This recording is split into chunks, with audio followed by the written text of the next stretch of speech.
বর্তমান সময়ের আলোচিত তেলেগু অভিনেত্রী ভাগ্যশ্রী বোরসে জানিয়েছেন, অভিনয়ে আসার সিদ্ধান্ত নেওয়ার পর পরিবারের প্রবল বিরোধিতার মুখে পড়তে হয়েছিল তাঁকে। এমনকি মা 6 মাস তাঁর সঙ্গে কোনো যোগাযোগ রাখেননি, হোয়াটসঅ্যাপেও ব্লক করে দিয়েছিলেন। সম্প্রতি কলেজ শিক্ষার্থীদের সঙ্গে অনেস্ট টাউন হল অনুষ্ঠানে নিজের সংগ্রামের কথা তুলে ধরেন লেনিন ছবির এই অভিনেত্রী। তিনি বলেন, পরিবারের সবাই শুরুতে তার অভিনয়ে আসার সিদ্ধান্তের বিরোধিতা করেছিলেন।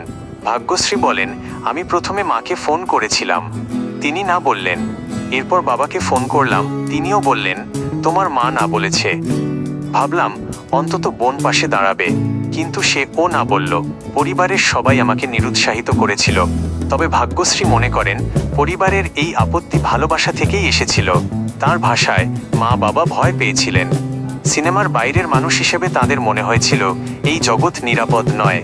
তাদের আশঙ্কা ছিল তাদের ছোট মেয়ে বাইরে গিয়ে নানা ধরনের খারাপ মানুষের মুখোমুখি হতে পারে।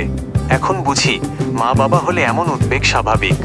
সব বাধা সত্ত্বেও নিজের সিদ্ধান্তে অটল ছিলেন ভাগ্যশ্রী। তিনি বলেন, আমার মাথায় শুধু একটাই চিন্তা ছিল, 80 বছর বয়সে গিয়ে যেন বলতে না হয় যদি চেষ্টা করতাম। আমি জীবনে কোনো আক্ষেপ রাখতে চাইনি।